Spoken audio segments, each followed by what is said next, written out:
नमस्ते। हमारे साप्ताहिक कार्यक्रम प्रोफेसर अभय दुबे के साथ बातचीत में आपका स्वागत है। अ, मुझे बहुत फीडबैक मिलता है और इस कार्यक्रम का मुझे पता है कि बहुत लोगों का इंतज़ार रहता है। प्रोफेसर साहब, हमारी आपकी जब लास्ट बात हुई थी उसके बाद बहुत से घटनाक्रम हुए हैं, लेकिन सबसे प्रमुख हम लोगों की दृष्टि से अ, इलेक्शन कमीशन द्वारा चुनाव की घोषणा महाराष्ट्र और झारखंड और बाई इलेक्शंस की। तो शुरुआत तो हम लोग महाराष्ट्र से इसलिए करें क्योंकि महाराष्ट्र इम्पोर्टेंट है। बाबा सिद्दीकी की हत्या भी एक इम्पोर्टेंट चीज है, लॉरेंस बिश्नोई भी इम्पोर्टेंट है, उस पर भी बात करेंगे, लेकिन शुरुआत महाराष्ट्र से कर लें। अ, आज थोड़ा एक मतलब कल तक सब कुछ अच्छा लग रहा था कि हमारा एमवीए जो है, जो इंडिया गठबंधन है उसमें कोई दिक्कत नहीं है, लेकिन आज अखिलेश यादव ने थोड़ा चौंकाया है। उन्होंने 4 seat on his own announce कर दी हैं।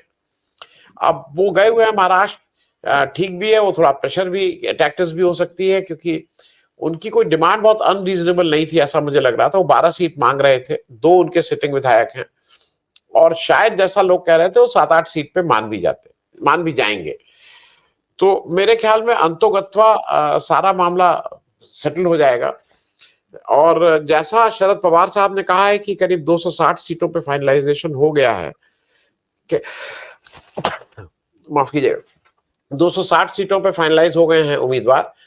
केवल अब जो बाकी रह गए हैं वो करीब 28 सीट है।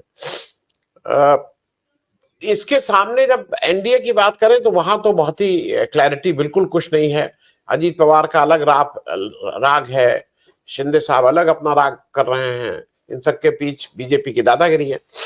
महाराष्ट्र इलेक्शन पे पहले आपसे एक टिप्पणी। देखिए, जो शरद पवार वाली बात आपने बताई कि तो मेरे ख्याल से केवल 28 सीटें रह गई हैं इस बयान के मुताबिक। अगर ये बयान बिल्कुल जी सही है जी और इसमें जी कोई बढ़ा चढ़ा के बात नहीं कही गई है, तो केवल जिन सीटों पर जद्दोजहद होनी है उसमें केवल 28 सीटें ही तो रह गई हैं। तो जी 288 की विधानसभा में अगर एक गठजोड़ इतनी ज्यादा सीटों के ऊपर सहमति बना लेता है तो ये तो बहुत 90%, ही 90%, आश्वस्त। हाँ, 90। 90%। ये तो बहुत ही आश्वस्त कारक और अच्छी खबर है। तो इस खबर को इस तौर पर देखना चाहिए कि इन लोगों में बहुत बेहतरीन एकता और आपसी समझदारी है। लेकिन जब गठजोड़ राजनीति में सीटों के बंटवारे वगैरह होते हैं तो ये आखिर तक कुछ ना कुछ उसके अंदर खींचतान चलती रहती है, और ये बहुत स्वाभाविक है। ये जब एक पार्टी के अंदर खींचतान चलती है टिकट बंटवारे के सवाल पर, उसमें भी बागी खड़े होते हैं, फिर टांगे इधर उधर खींची जाती हैं, फिर पता चला कि पार्टियां भी अपने उम्मीदवार बदलती हैं, पता नहीं क्या क्या होता है। आपको याद होगा पिछले लोकसभा चुनाव में अखिलेश यादव आखिर तक अपनी पार्टी के उम्मीदवार बदलते रहे थे, किसी दूसरी पार्टी के दबाव में नहीं, मतलब अपनी पार्टी के ही बदलते रहे थे।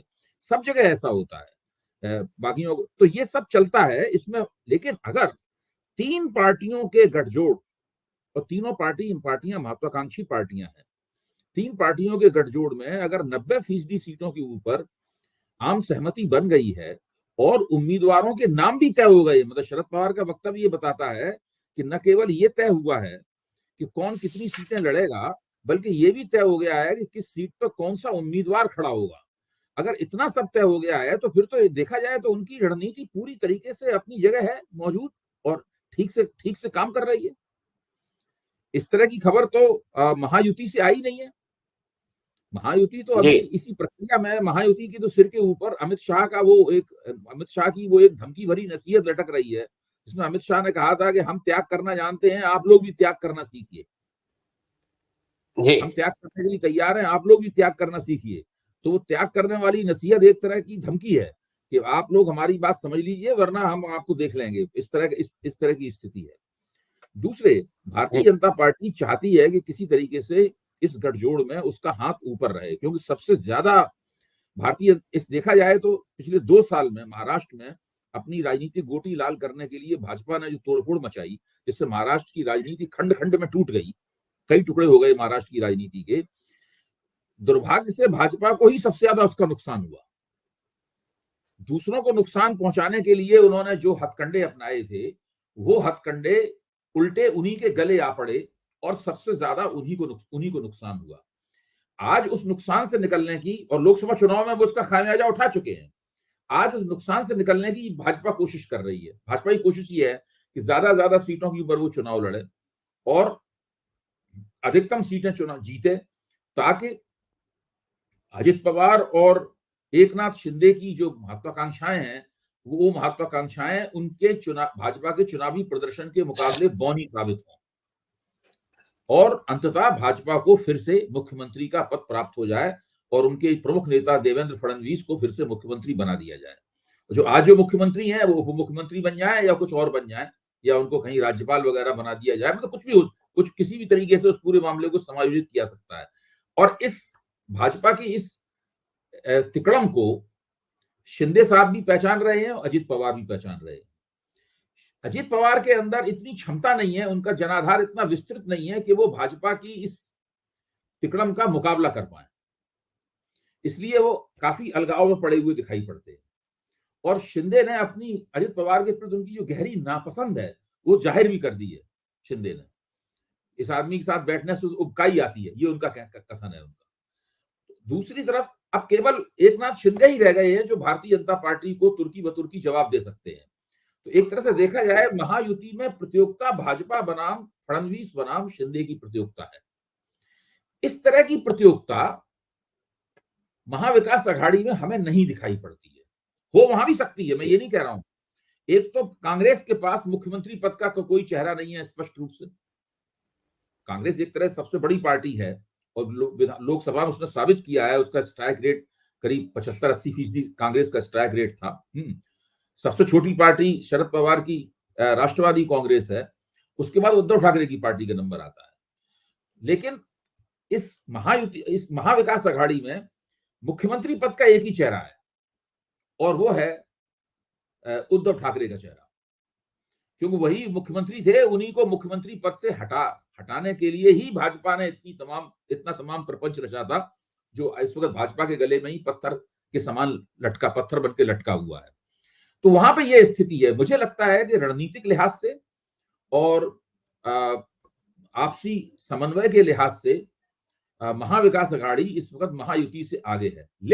लेकिन यहाँ एक बात माननी पड़ेगी कि महायुति की सरकार ने, चूंकि वो सरकार में है, इसलिए उनके पास सुविधा है घोषणाएं करने की, रियायतें देने की। जिस बड़े पैमाने पर पिछले 1-1.5 महीने के अंदर इन लोगों ने घोषणाएं की हैं, खासतौर से मैं आपका ध्यान दिलाना चाहूंगा लाडला भाई योजना, लाडली बहन योजना भी वहां पे है, लेकिन लाडला भाई योजना जो है ना वो काफी बड़ी है और वो उसकी महत्वाकांक्षाएं बहुत व्यापक है। एक तरह से युवाओं को पूरी तरीके से अपनी ओर खींचने का इरादा है उसके पीछे। और जब आप एक परिवार के 1 या 2 युवाओं को लाडला भाई योजना के जरिए अपनी ओर खींचेंगे तो एक तरह से उसके परिवार को भी खींचेंगे अपने साथ। तो ये तीन तरह की कैटेगरीज हैं उसके अंदर, आप देखिए।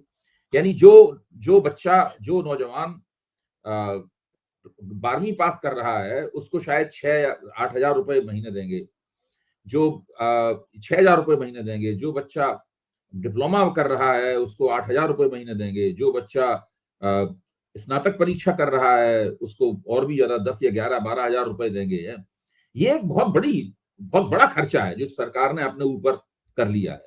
अब खर्चे के आर्थिक फलितार्थ क्या होंगे ये तो बाद में मालूम पड़ेगा, लेकिन चुनाव जीतने के लिए जितना कुछ दांव पे लगाया जा सकता है वो सब कुछ दांव पे लगाने के लिए वो तैयार है। अब गेंद पूरी तरीके से इन 3 नेताओं के पाले में है, जिसका नाम फडणवीस, शिंदे और अजित पवार है। क्या ये आपस में समन्वय करके चुनाव लड़ सकते हैं?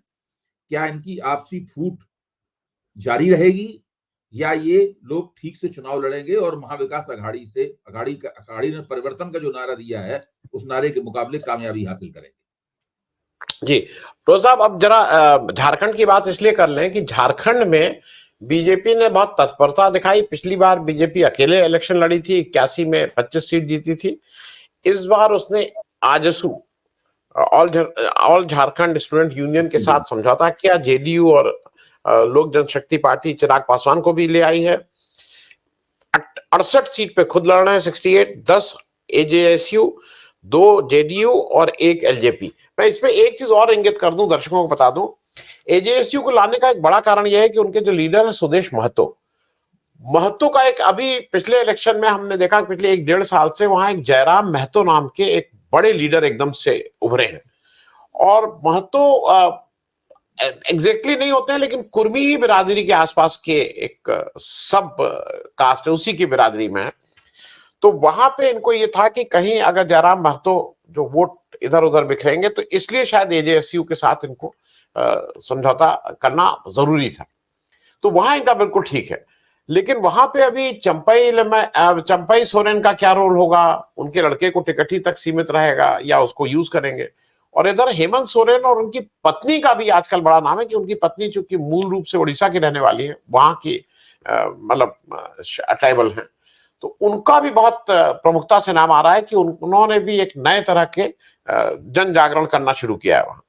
तो झारखंड के बारे में अभी आपको की एक त्वरित टिप्पणी, इलेक्शन ओपन है कि एडवांटेज एनडीए है? नहीं, एडवांटेज एनडीए नहीं है। झारखंड में करारी टक्कर होगी। मैं ये भी नहीं कहूंगा कि एडवांटेज इंडिया है, मैं ये भी नहीं कहूंगा।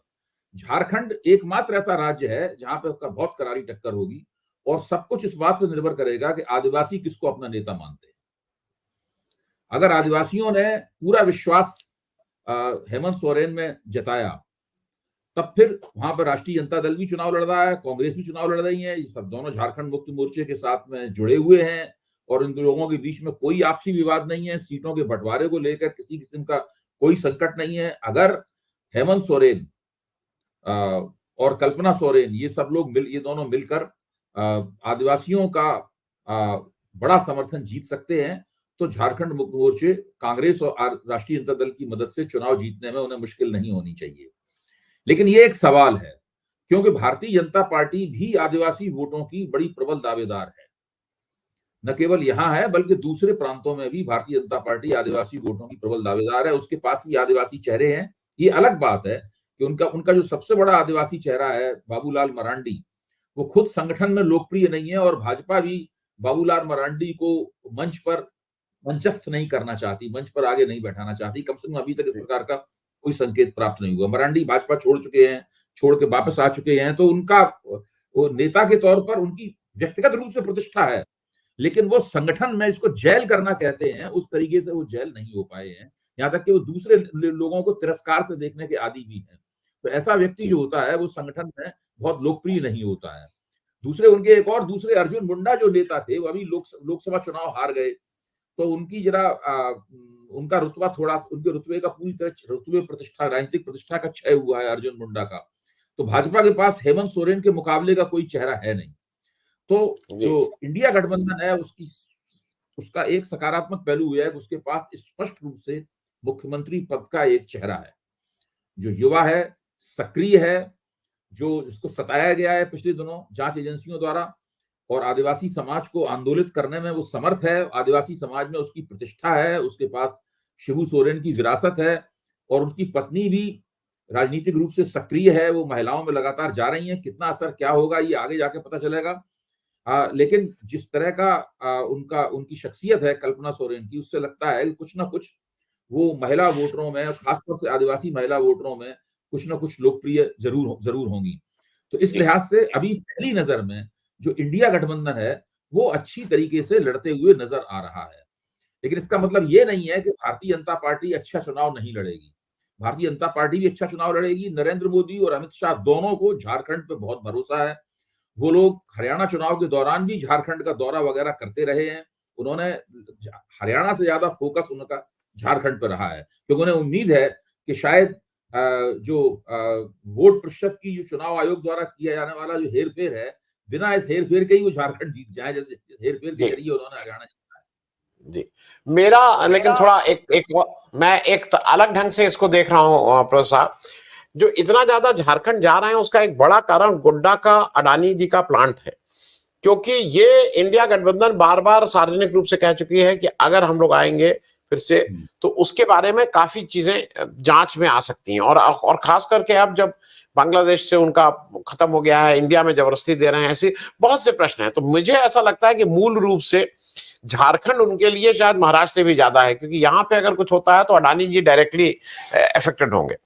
दूसरा और मैं दूसरा एक चीज और बता दूं, झारखंड एक ऐसा राज्य है जहां पे हेमंत सोरेन लो प्रोफाइल नेता हैं, लेकिन उन्होंने अपने गठबंधन को ठीक रखा। एक ऐसी जगह जहां पे हेमंत सोरेन को पूरे पॉइंट्स उनके नेतृत्व के लिए और दूसरी तरफ कांग्रेस को पूरे पॉइंट्स कि उन्होंने ऑपरेशन लोटस कितना नहीं हुआ, वो हेमंत शर्मा भी कूद गए, कहां कहां क्या हुआ, पैसा वो, लेकिन तोड़ नहीं पाए, सरकार गिरा नहीं पाए, वो वो, लेकिन वहां सरकार नहीं पाए। तो मुझे ऐसा लगता है कि वो शायद एक अंडर, जो हम लोगों को वो भी देखना होगा कि उन लोगों ने अपनी सरकार इन सारे उन अवरोधों के बावजूद चला लिए। मैं एक चीज प्रोफेसर आपने चूंकि वो बात कही उसको भी जरा दर्शक समझना चाहेंगे। एक अजीब सी चीज हो रही है, जो वोट बढ़ने वाला काम हो रहा है कि इलेक्शन को होता है वोट बढ़ जाते हैं, इसका कोई अभी तक क्लैरिफिकेशन ठीक से इलेक्शन कमीशन ने नहीं दिया है। दूसरा ये हो रहा है कि डेट ना देगा भी नहीं। जी जी, मैं इलेक्शन कमीशन अपनी तरफ से कोई क्लैरिफिकेशन नहीं देगा, ये तो सुप्रीम कोर्ट के जरिए चुनाव आयोग को मजबूर करना पड़ेगा। दो तीन बातें हैं जो सुप्रीम कोर्ट में मौजूद हैं। एक तो एसोसिएशन फॉर डेमोक्रेटिक रिफॉर्म्स ने 2019 के चुनाव से के बाद में सुप्रीम कोर्ट में एक याचिका डाली थी, जिसमें एडीआर का कहना यह था कि आप चुनाव आयोग को निर्देश दीजिए कि वो फॉर्म 17C जो है ना, उनको सार्वजनिक करें। जितने फॉर्म 17C हैं उनको अपनी, उसमें क्या लिखा हुआ है, किस किस के दस्तखत हैं उसमें, वो दस्तखत शुदा जो फॉर्म है उसको आप सार्वजनिक करें। क्योंकि जैसे ही आप उस फॉर्म को सार्वजनिक करते हैं, वैसे ही कितने वोट पड़े, कितना प्रतिशत घोषित किया गया और क्या क्या गिनती हुई, गिनती में क्या निकला, ये सारा स्पष्ट हो जाता है। वैसे ही ये पूरी ईवीएम के साथ जुड़े हुए जो पूरे घपले हैं, जो अब हैकिंग वाली बात नहीं रह गई है, हैकिंग तो मामला पुराना हो गया है। हैकिंग केवल हैकिंग की कैटेगरी में डालकर आप इस घपले का ज्यादा अंदाज परिभाषित नहीं कर सकते, ये कुछ और है। इसमें जो टेक्नोलॉजी परफेक्ट की गई है वो टेक्नोलॉजी बड़ी जटिल किस्म की है, और वो उसके खिलाफ एक ही सबसे बड़ा, उसके खिलाफ दो ब्रह्मास्त्र हैं विपक्ष के पास। एक तो है फॉर्म 17C, एक बड़ा ब्रह्मास्त्र है, और दूसरा ये है कि फॉर्म 17C के साथ साथ दूसरा ये है कि ये जो प्रतिशत चुनाव का बढ़ाया जाता है, ये कैसे बढ़ाया जाता है। हरियाणा चुनाव में तो बहुत ही स्पष्ट रूप से निकल के आ गया। देखिए हरियाणा चुनाव में मेरा आकलन गलत निकला, मैंने सबका गलत खेद व्यक्त किया, भास्कर में आर्टिकल लिख के भी खेद व्यक्त किया, बोल के भी खेद व्यक्त किया। उस पर लोगों की तरह तरह की प्रतिक्रिया हुई। कुछ लोगों ने कहा कि ये राजनीतिक समीक्षक बिल्कुल बकवास है, उल्टी सीधी बात करता है, बाद में खेद व्यक्त करके पतली गली से निकल जाना चाहता है। कुछ लोगों ने उसकी प्रशंसा की कि भाई आपने बड़ा हिम्मत दिखाई, खेद व्यक्त किया, आजकल कोई खेद व्यक्त नहीं करता है। बहरहाल उसको छोड़ दीजिए। जब खेद व्यक्त करने के बाद मेरा मन हल्का हो गया, तब मैंने जो विभिन्न आंकड़े वगैरह थे उनके ऊपर गौर करना शुरू किया। अपने मित्रों से कहा कि भाई अपने अपने विश्लेषण भेजें, आंकड़े भेजें, चुनाव आयोग क्या क्या आंकड़े अपनी वेबसाइट पर डाल रहा है, पीआईबी में क्या क्या घोषणाएं हुई, क्या क्या प्रेस रिलीज हुई, ये सब चीजें मेरे पास काफी जमा है। मैंने इन सबको देखा, थोड़ा समय लगाया इसके अंदर, तो मैंने पाया कि अगर 5 जून को 7 बजे हरियाणा के 22 जिलों के अंदर जिस मतदान प्रतिशत की घोषणा हुई थी, उसी को अंतिम मानकर अगर उसकी गिनती होती तो भारतीय जनता पार्टी को संभवतः 54 के आसपास सीटें मिलती, तो सॉरी कांग्रेस को 54 के आसपास सीटें मिलती। लेकिन उसी दिन 7 बजे के बाद 4.25 घंटे बाद फिर उन्होंने उस मतदान प्रतिशत को बदल दिया। उसको अगर अंतिम मान के गिनती होती तो कांग्रेस को 46 सीटें मिलती, यानी बहुमत फिर भी मिल जाता, लेकिन भाजपा की 17 सीटें बढ़ जाती। कांग्रेस को बहुमत मिलता लेकिन भाजपा की 17 सीटें बढ़ जाती। इसके लेकिन बात यहां तक नहीं रुकी, फिर मतदान के एक दिन पहले 7 तारीख को 8:45 बजे फिर से मतदान प्रतिशत को बढ़ा दिया गया। उसके मुताबिक भारतीय जनता पार्टी को 24 सीटें अतिरिक्त मिल गई और कांग्रेस 37 पर सिमट गई। अच्छा, ये जो पूरा मामला हुआ है, ये मामला जो सामान्य ज्ञान है, सामान्य ज्ञान को चुनौती देता है। भाई सामान्य ज्ञान ये है कि एक मशीन है, एक इलेक्ट्रॉनिक मशीन है, उस इलेक्ट्रॉनिक मशीन में वोट बंद हो चुके हैं। बंद वोटों को एक कागज पे जो फॉर्म है 17C में लिखा जा चुका है, उस पर वहां के पीठासीन अधिकारी के दस्तखत हो चुके हैं, और अगर सब जगह कानून का पालन हुआ है तो पार्टियों के जो प्रतिनिधि होते हैं उनके ऊपर भी साइन हो, उसमें भाजपा के लोगों की दस्तखत भी होंगे, कांग्रेस के लोगों की दस्तखत भी होंगे, जो भी चुनाव लड़ रहे हैं सबके दस्तखत होंगे। इसके बाद कब, कितने बार, कैसे उन वोटों को बढ़ाया जाएगा, ये एक बहुत बड़ा सवाल है। इस सवाल से नहीं बचा जा सकता। मेरे पास अभी बहुत बड़ी एक एक्सेल शीट है, किसी ने इसके ऊपर कार्यक्रम करेंगे, उस एक्सेल शीट इतनी बारीक है कि उसमें आंखों पर भी जोर पड़ेगा उसको समझने में। उस एक्सेल शीट में स्पष्ट है कि चुनाव आयोग जितने वोटों की इतने वोट किसी निर्वाचन क्षेत्र में पड़े उसकी घोषणा कर रहा है। जब गिनती होती है तो उससे 10,000, 12,000, 40,000, 4,000, 5,000, 6,000 वोट ज्यादा निकलते हैं उसमें। और ज्यादातर निर्वाचन क्षेत्रों में जहां वोट ज्यादा निकलते हैं वहां पर भारतीय जनता पार्टी चुनाव जीतती है। क्या ये महज संयोग है या ये प्रयोग है? ये क्या है? और इसी तरह की डिस्क्रिपेंसीज, इसी तरह की ऊंच नीच और गड़बड़ियां 2019 के चुनाव में हुई थी। चुनाव आयोग को एक बड़ी याचिका दी गई है देश के बड़े नागरिक समाज के संगठनों ने। उस याचिका में भी उन एक एनेक्चर में उन सारी गड़बड़ियों को बताया गया है। चुनाव आयोग ने आज तक किसी चीज का जवाब नहीं दिया है। राजीव कुमार ने जो अभी महाराष्ट्र और झारखंड का चुनाव घोषित करते समय जो प्रेस कॉन्फ्रेंस की थी उसमें कहा था कि उन्हें जितनी भी शिकायतें आई हैं वो सबको व्यक्तिगत रूप से समाधान करेंगे। वो शायद कब आएगी, वो क्षण कब आएगा जब वो सब बुलाकर समस्याओं का समाधान करेंगे। मैं जाति तौर पर हमेशा ये मानता रहा हूं कि ईवीएम की हैकिंग से देश में चुनाव नहीं जीते जाते। चुनाव लड़ने जीतने की प्रक्रियाएं दूसरी होती हैं। राजनीतिक समीक्षक के तौर पर हमसे उसको समझने में गलती हो सकती है, हम कामयाब भी हो सकते हैं, हम सफल भी हो सकते हैं। लेकिन हरियाणा का नतीजा जो है वो मुझे अपनी इस राय को संशोधित करने के लिए मजबूर करता है। मैंने अभी 100% अपनी राय को संशोधित नहीं किया है, लेकिन मैं इसके ऊपर काम कर रहा हूं, इसको समझने की कोशिश कर रहा हूं और मैं जल्दी ही इस बारे में एक अंतिम राय बनाकर आपके सामने और अपने पब्लिक इंडिया के दर्शकों के सामने रखूंगा। जी, बहुत धन्यवाद। लेकिन इलेक्शन कमीशन के दो छोटे छोटे मेरे और प्रश्न हैं, इसलिए उसको ले रहे हैं। एक चीज और होती है, उसको अभी हम लोग नहीं डिसाइफर कर पा रहे हैं। हरियाणा में इलेक्शन अनाउंस होते हैं और फिर कहा जाता है इसको 6 दिन बढ़ा दीजिए या 5 दिन बढ़ा दीजिए। एक उसी तरह से उत्तर प्रदेश में जो बाई इलेक्शन है उसमें फिर कहा जा रहा है कि इसको 7 दिन बढ़ा दीजिए, 13 की जगह 20 कर दीजिए। तो ये क्यों कहा जा रहा है मुझे नहीं, क्योंकि वो तो लेवल प्लेइंग फील्ड है भाई। दिवाली, होली, दशहरा, ईद, क्रिसमस, रमजान, ये सबके लिए बराबर है। वो तो भाई ये नहीं है ना कि बीजेपी के लिए वो नहीं त्योहार है और कांग्रेस के लिए, सबके लिए बराबर है। दूसरी बात, मिल्कीपुर का जो बाई इलेक्शन है अयोध्या पर, जो अवधेश प्रसाद जी ने जो सीट जहां से इस्तीफा दे चुके हैं वो सीट खाली है इस समय, उसको जिस ग्राउंड पे इन्होंने रोका है कि भाई वहां पे एक इलेक्शन पिटीशन पड़ी हुई है, इसलिए हम वहां का बाई इलेक्शन नहीं करा रहे हैं। इन दोनों चीजों पे प्रोफेसर साहब आपकी टिप्पणी। चुनाव आयोग का रवैया क्या है राजीव? उनका रवैया है कि हम चुनाव आयोग हैं, हम गोल्ड स्टैंडर्ड हैं। उन्होंने अपने आप को गोल्ड स्टैंडर्ड कहा है, सोने की तरह कहा, हम गोल्ड स्टैंडर्ड हैं। हमारी बात को, जैसे ईसाइयों में गॉस्पल यानी जो ईश्वर का संदेश जो होता है, गॉस्पल का आप विरोध नहीं कर सकते। चुनाव आयोग इस तरह से दावा कर रहा है कि वो जो कह रहा है वो उसके मुंह से बात निकली, उसको गॉस्पल मानिए और उसको दैवी संदेश मानिए, उसका विरोध मत कीजिए, उस पर सवाल मत उठाइए। ये चीज स्वीकार नहीं की जा सकती। एक तो अपने मुंह से अपनी दुनिया आपको गोल्ड स्टैंडर्ड माने तो बात समझ में आती है, एक तो आप अपने मुंह मियां मिट्टू बन रहे हैं। दूसरे, आप 2019 के बाद में 5 साल का वक्फा गुजर गया है, आपने उन तमाम बातों का जवाब नहीं दिया है जो आपकी कार्यप्रणाली पे सवाल उठाए गए, कोई भी जवाब नहीं दिया, तथ्य पेश किए गए, किसी चीज का आप जवाब नहीं देते हैं। फिर आप इस तरह की बात करते हैं कि मिल्कीपुर का चुनाव हम इसलिए नहीं करा रहे हैं क्योंकि वहां पर चुनाव याचिका लंबित है। अच्छा, मिल्कीपुर में चुनाव कब हुआ था? 2022 में हुआ था चुनाव। अवधेश प्रसाद 2022 में विधायक बने थे। इसके बाद तो तब से कितने दिन हो गए 2022 से अब तक? इस वक्त 2024 चल रहा है, यानी 2.5 साल का समय हो चुका है। 2.5 साल से वो याचिका लंबित है।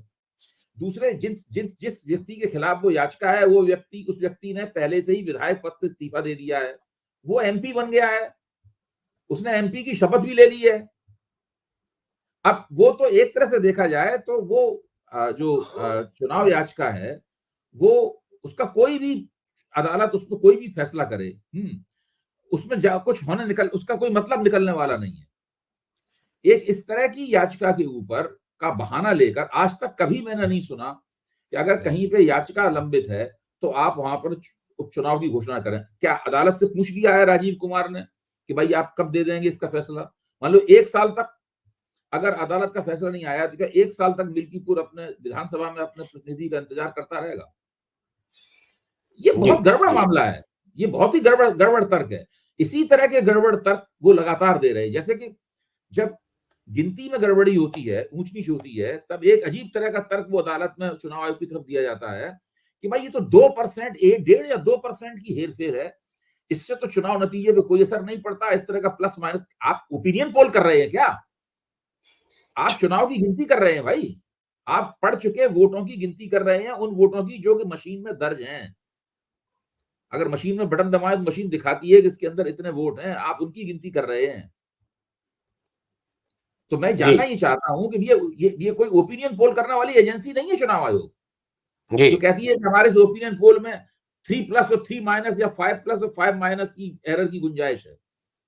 चुनाव आयोग में 1% एरर की गुंजाइश भी नहीं होनी चाहिए किसी भी तरीके से, क्योंकि आप पड़े हुए वोटों को, जब कागज का वोट पड़ता था तब तो ये है कि वोट खोला पाया ही तो वोट ठीक से नहीं डाला गया तो वो खारिज हो गया वोट।